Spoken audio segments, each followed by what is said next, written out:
Assalamualaikum warahmatullahi wabarakatuh. Selamat pagi semuanya.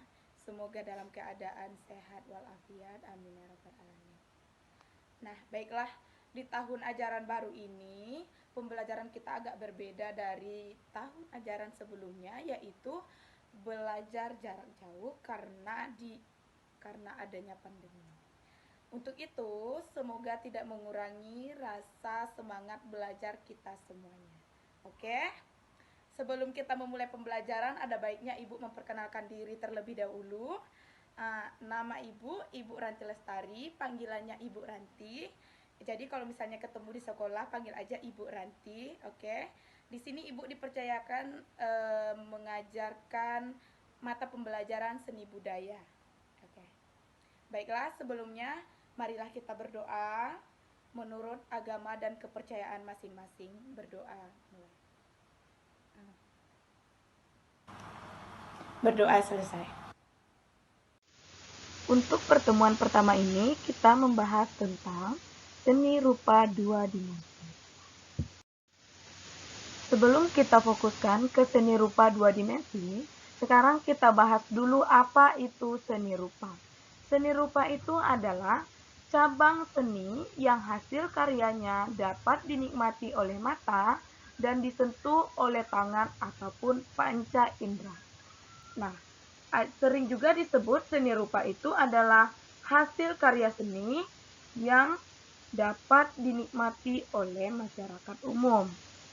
Nah, sebelumnya kita masuk ke dalam jenis-jenis seni rupa. Adapun yang pertama berdasarkan dimensinya.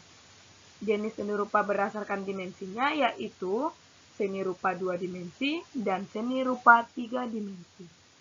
Seni rupa 2 dimensi itu adalah karya seni rupa yang hanya memiliki 2 ukuran ataupun sisi, yaitu memiliki panjang dan lebar. Dan yang karya seni rupa 3 dimensi itu adalah karya seni rupa yang memiliki 3 ukuran ataupun sisi, yaitu panjang, lebar, dan yang ketiganya adalah ruang, yaitu kedalaman. Yang kedua adalah berdasarkan fungsinya, yaitu seni rupa terapan dan seni rupa murni. Seni rupa terapan ini adalah seni rupa yang menitik beratkan bukan hanya pada keindahan saja, namun juga lebih ke fungsinya. Sering juga disebut seni terapan ini adalah seni rupa yang multifungsi. Nah, yang kedua, seni rupa murni, yaitu hanya melihat keindahannya saja. Yang ketiga, yaitu berdasarkan karakteristiknya.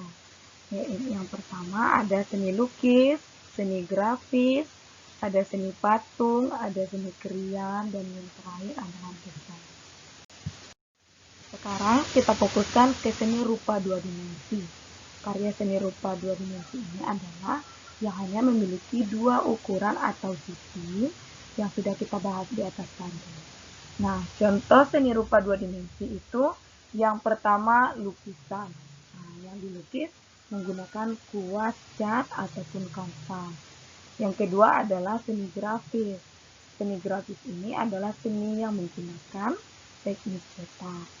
Yang ketiga adalah gambar, dan yang keempat adalah desain komunikasi visual, yaitu desain grafis yang biasa dibuat menggunakan komputer, ataupun termasuk juga karya seni rupa yang digambar di atas permukaan yang datar.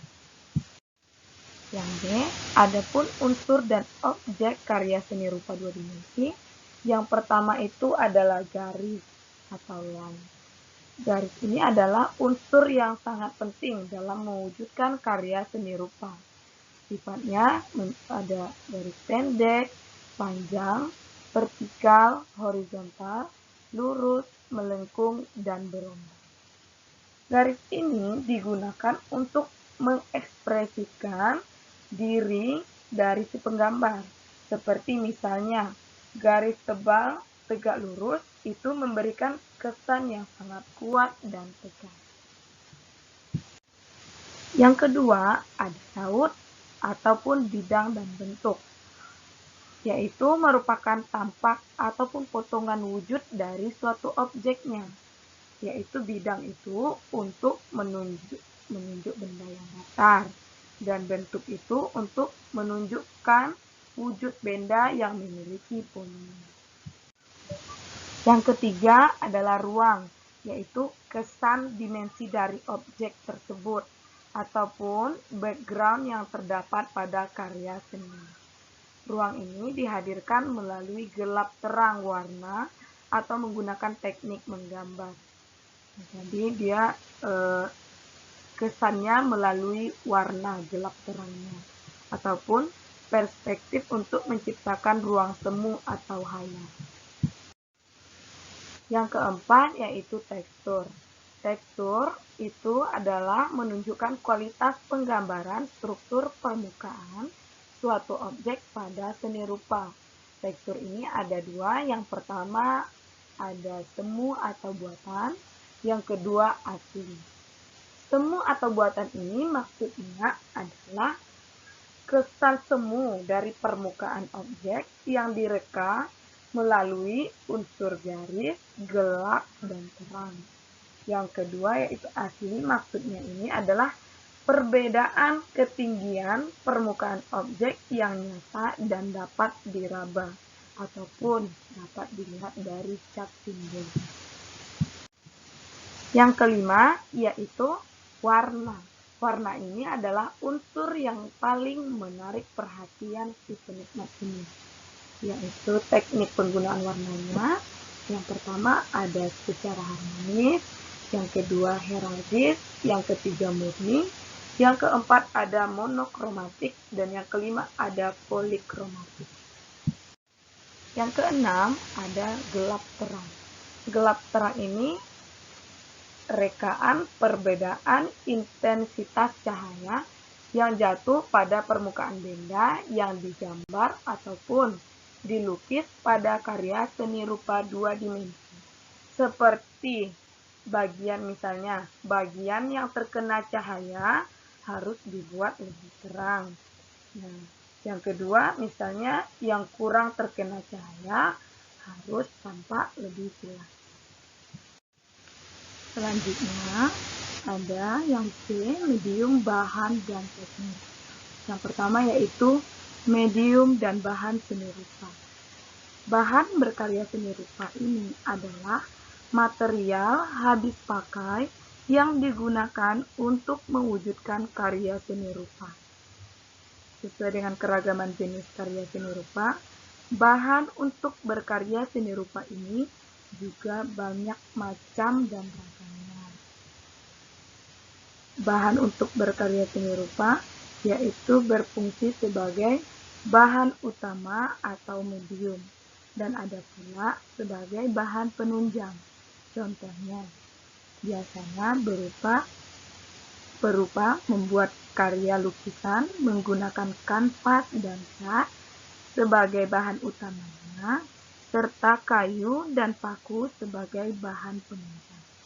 Kayu digunakan sebagai bahan bingkai untuk menempatkan kanvas dan paku untuk mengaitkan kanvas pada permukaan kayu bingkai itu. Bahan untuk berkarya seni rupa yang pertama ada bahan alami. Bahan alami ini adalah material yang bahan dasarnya berasal dari alam. Bahan-bahan ini digunakan secara langsung tanpa adanya proses secara kimia di pabrik ataupun industri terlebih dahulu. Yang bahan baku atau bahan sintesis adalah merupakan melalui proses pabrik ataupun industri yang menjadi bahan baru yang mempunyai sifat dan karakter khusus. Yang kedua yaitu berdasarkan sifat materialnya, yaitu bahan keras dan bahan lunak, dan selanjutnya bahan cair dan bahan panas. Yang kedua, alat berkarya seni rupa. Alat berkarya seni rupa ini dikenal ada beberapa kategori, yaitu perangkat utama untuk berkarya, yaitu perangkat untuk membentuk, menggambar, dan mewarnai, serta perangkat mencetak ataupun menduplikasikan, seperti juga bahan. Selain kategori perangkat utama itu, kita juga mengenal alat-alat bantu lainnya ataupun penunjang, yaitu diperuntukkan tidak secara khusus untuk kegiatan berkarya seni rupa, tetapi sangat diperlukan dalam kegiatan berkarya seni rupa. Seperti contohnya, pemotong, yaitu pisau ataupun gunting, ada perangkat pengering, ada perangkat pengukur, dan lain-lain. Alat ini bersifat untuk penunjang, memudahkan, melancarkan proses pembuatan karya.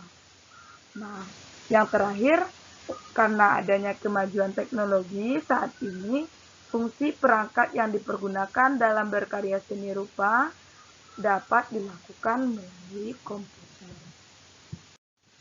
Yang ketiga, ada teknik-teknik seni rupa. Yang pertama, teknik pelakat. Teknik pelakat ini paling sering dipakai untuk melukis. Teknik ini biasanya memakai cat poster, cat minyak, akrilik yang digoreskan dengan cepat, sehingga menghasilkan warna yang padat dan pekat. Yang kedua, ada teknik kolase. Teknik kolase merupakan teknik melukis dengan cara memotong kertas yang kemudian ditempelkan pada sebuah objek tertentu, sehingga membentuk sebuah lukisan. Nah, adapun yang ketiga yaitu teknik transparan. Teknik transparan ini maksudnya merupakan teknik yang sering dipakai ketika menggambar atau melukis. Biasanya, teknik ini memakai cat air, tetapi hanya sekedar digoreskan titik-titik saja, sehingga akan menghasilkan teknik yang transparan. Yang keempat, teknik akuarel ataupun sapuan basah. Teknik akuarel ini adalah teknik yang digunakan untuk menutup objek lukis yang dilakukan dengan menyapu cat air secara khusus. Yang kelima, ada teknik pointillis. Teknik pointillis ini adalah teknik yang digunakan untuk menghitamkan objek lukis dengan beberapa titik-titik yang ada. Yang keenam, ada teknik arsir. Teknik arsir ini adalah teknik yang digunakan untuk menutupi objek lukis yang pulasan garis sejajar atau garis menyilang dengan menggunakan pensil ataupun pena. Yang ketujuh, ada teknik desain, yaitu teknik yang digunakan untuk membuat gelap terang pada objek lukis dengan goresan-goresan miring yang menggunakan pensil. Yang ke-8, ada teknik siluet atau blok, yaitu teknik yang digunakan untuk menutupi objek lukis dengan menggunakan satu warna saja. Yang ke-9, ada namanya teknik semprot. Teknik semprot ini adalah teknik melukis dengan cara menyemprotkan cat ke media lukis. Tujuannya yaitu untuk menghasilkan lukisan yang lebih halus dan tampak lebih visual. Ada yang ke-10, yaitu teknik tempera. Teknik tempera ini melukis dengan cara mencampurkan kuning telur ke dalam cat sebagai bahan perekatnya. Lukisan ini sebagian menggunakan kayu sebagai kanvasnya, dan ada juga yang langsung melukis ke tembok. Adapun contoh-contoh karya seni rupa dua dimensi bisa dilihat di slide. Yang pertama itu ada kaligrafi, foto yang kedua juga kaligrafi, dan yang ketiga ada lukisan. Selanjutnya ada juga poster, ada batik, dan foto yang terakhir juga ada batik. Sekian pembelajaran kita pada pertemuan kali ini. Semoga Ananda semua dapat memahaminya. Terima kasih.